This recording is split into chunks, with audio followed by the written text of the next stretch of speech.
Harga komoditi telur yang sebelumnya sempat melambung tinggi hingga menyentuh Rp54.000 per karpetnya, kini pasca tahun baru mulai berangsur mengalami penurunan harga di pasaran. Hal ini terbukti berdasarkan pantauan tim liputan di Pasar Inpres, Kecamatan Lubuk Linggau Barat 2, Kota Lubuk Linggau.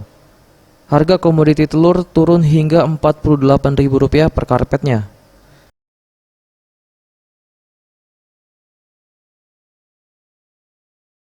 Aminuddin, salah seorang pedagang telur di Pasar Inpres Kota Lubuk Linggau, mengaku turunnya harga komoditi telur cukup dikeluhkan pedagang.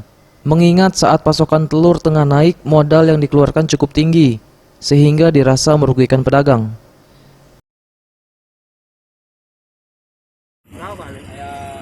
Kemarin sempat 50-52, sekarang udah 48 per karpet.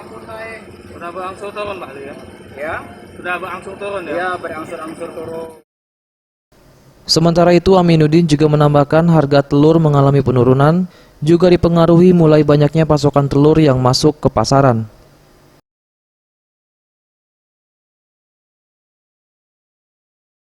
Tim Liputan, Sriwijaya TV.